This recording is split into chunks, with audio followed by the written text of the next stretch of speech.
We've come to the end, I'm afraid, and I hope it's been a good experience for you. I'm sorry if anyone was expecting me to give my intriguingly titled closing keynote. That will have to wait for another time. As I said to most people here a little while ago, I took advantage of the projector breaking earlier to duck out of my duties as the closing keynote, because I haven't written it yet. I'm not sure which conference is next on my agenda, but maybe that conference will have that talk. We'll see. But I'd like to take a moment to thank everybody for coming. You've been wonderful attendees, and I'd say in many ways this has been a more eventful conference than I've had in previous years. The earlier years weren't necessarily without events or controversies, but I think also more than ever before, I can honestly say that I couldn't have done this without the help of a huge number of people. And I don't want to duck out of thanking them, as many people do, by saying I'll obviously forget some names. I'm actually going to try and remember everybody who has helped me over the last few days, and with the proviso anyway that I will forget some. But first of all, our sponsors have provided the financial means necessary to run this. It could not happen without them. They are Lightbend, Cake Solutions, Zalando and Virtus Lab, Signify and LambdaConf. And I think you'll agree our food and dinner has been tastier thanks to them. I would like to thank the catering and organisational staff at the Reg Ed Centre. It's been noted to me several times that they are some of the friendliest people you've ever met, and I can certainly second that, having worked closely with many of them. So thank you to Joe and Hayley, who've worked with me quite closely on this event. To head chef Darren, to Kurt, I'm not sure if he's here, but he's been helping with AV. And David and his AV team at Streamscape, who have been recording these videos, and you'll see them online. They've done the previous 2 years, so we can expect the same high quality as we've had 2015 and 2016. I'd like to thank everyone who helped out on the hikes, both on the happy path and on the more adverse ones.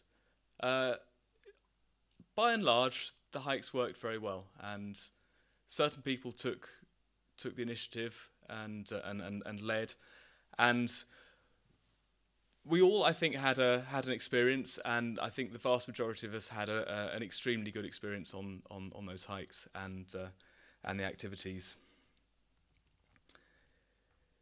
We have about 40 or 50 rooms booked around the area, and we have speakers and guests staying there. And I've relied on many drivers to get my speakers to the conference, to dinners. So I'd like to thank, first of all, Alex and James at Cake, who hired minibuses and took a large number of people around. Stefan Zeiger, who suffered a puncture half a kilometre away from his cottage. It could have been worse, obviously, but he was then stranded there.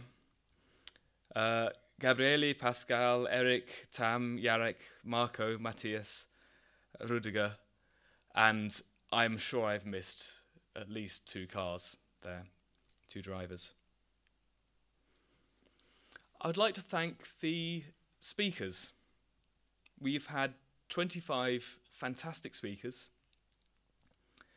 And I think some of the talks, from the feedback I've had, because I'm really sorry to say I haven't been to the majority of the talks we've had, but the feedback I've had has been overwhelmingly positive.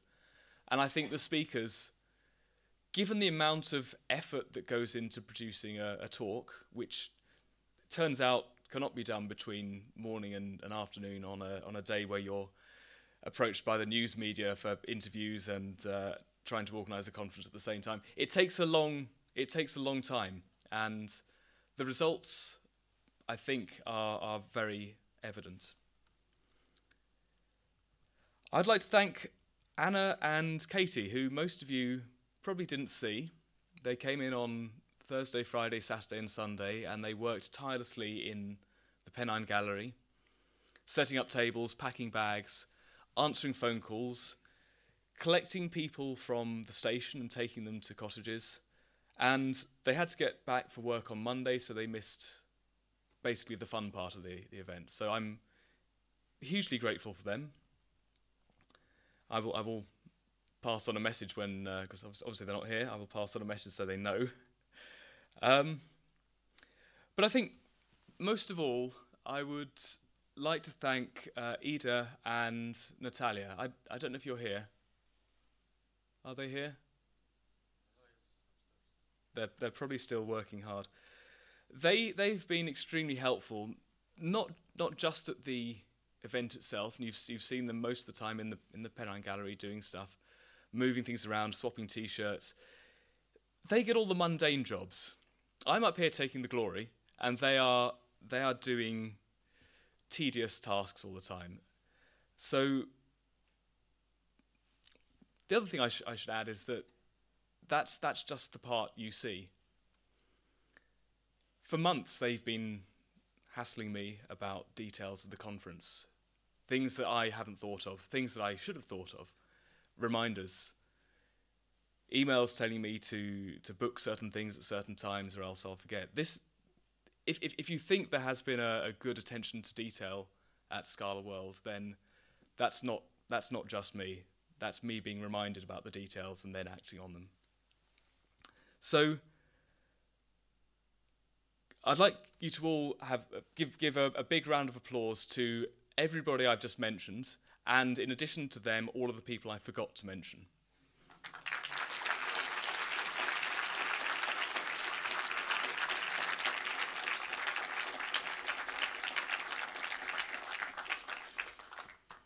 And I would like to finish on maybe a slightly different note from past years, and this could be the final Scala World. I'm a little bit emotional. We'll decide in 2019 whether we do it again. There will not be one next year. I know people have said to me I really have to do it, but I also really have to take a year off, I think. So there won't be one next year. I love doing it, so probably there will be one in 2019. But I'm going to make an appeal to everybody here before you all go away back to various countries across Europe and America and South America.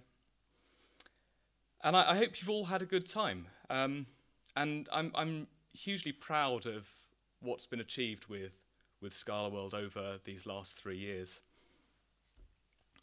We bring together a diverse group of people from a variety of backgrounds to this remote location.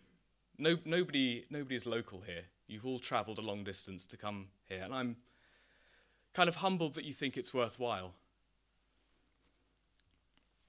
And I sort of feel that I'm at maybe at the peak of my influence in the community. There's no Scala World next year. I'm planning on doing fewer conference talks next year, so maybe I should use this moment to try to give some advice to everybody, and hopefully to benefit the community, because I feel that I'm a little saddened, I think, by recent activities in the community, certain aspects of it, and thinking of them now, they seem completely antithetical to everything we've had the last few days at Scala World. But there are divisions forming. The community can be very divisive, and I'm sure I'm not alone in feeling a little bit saddened by this. You all witness it. I'm sure many of you stay quiet because you don't want to get involved in arguments that become at times quite vitriolic. And before anyone jumps to any conclusions, this is not about any individual, any person, any single argument. It's as much about Scala's Ed or Lambda Conf as it is about Brexit and Trump. This is speaking in the abstract about all of these things. And we are in a community which does seem to be maybe particularly prone to splintering and factions forming. And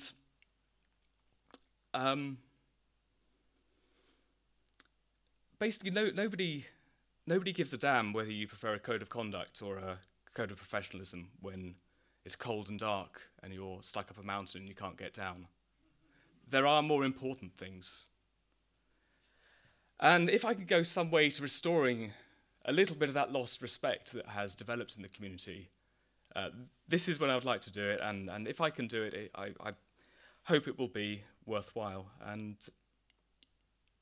I'd like you all to think back to when you woke up this morning. Now, try to remember everything that happened between then and now. Every data point.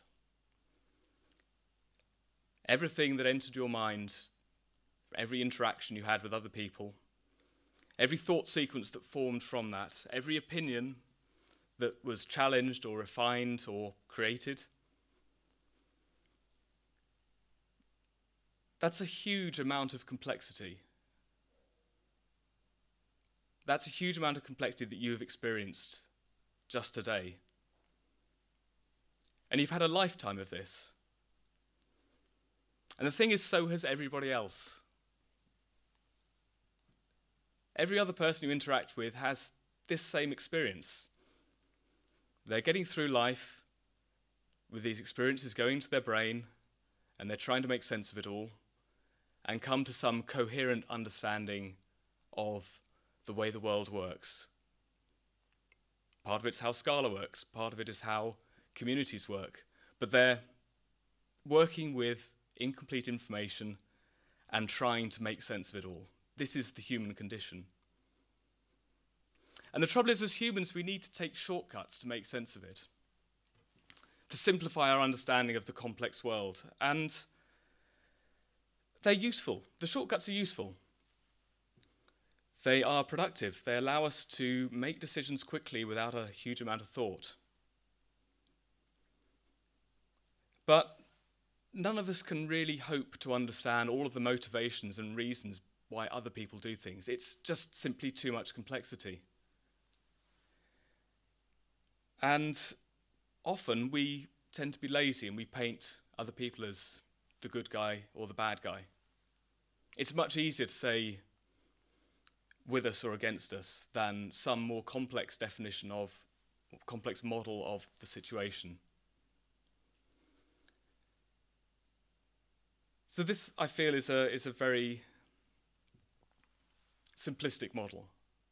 I think we could do better in trying to understand other people, understand the reasons why they say the things they do the things they do, and we can include in that all the variety of cognitive biases that we suffer from.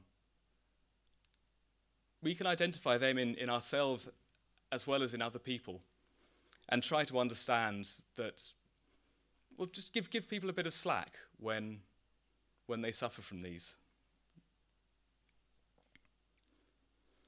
I find that people like to be 100% sure of things a suspiciously large amount of the time.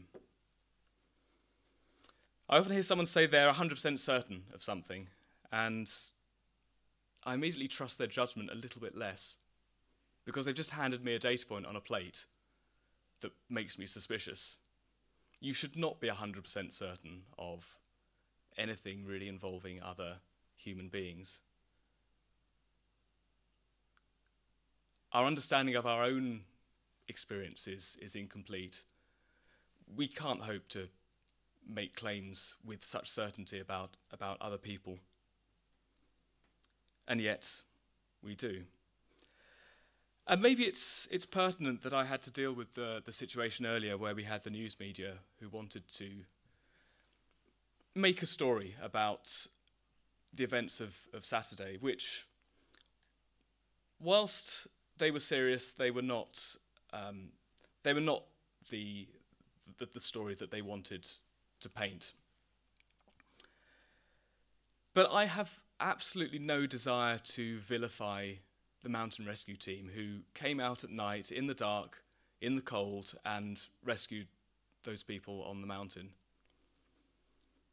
I believe they made a mistake in their media relations afterwards. I don't believe they should have said some of the things that were said in the report that went onto Facebook.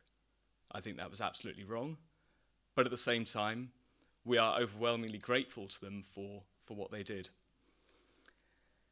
And this complex relationship can exist. I can have a coherent understanding of the situation, that we appreciate what they did and yet still have some criticisms. And I will take them up afterwards. And I hope they will take them on board and maybe change the way they do certain aspects of it. And maybe they will correct me on things as well. So, just to conclude, and I notice I've made the audience more silent than at any point in any point in the last week or so. When you're back on the internet, when you're back behind a keyboard, behind a screen, behind some network latency, just remember that the people you're talking to are humans too. They're the same people you've been meeting over the last couple of days at Scala World. Try to empathize with their experiences. Try to understand that they are just as complex as you. They have just as little understanding of the world as you do. Try to remember that you don't have that much understanding of the world. And cut them a little slack.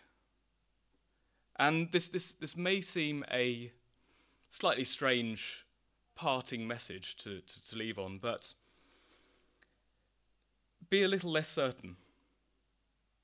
Be a little less certain of things, and try to listen a little bit less to the people who are a little bit more certain. Because they probably shouldn't be so certain, and none of us should. That's it, I'm done. Thank you.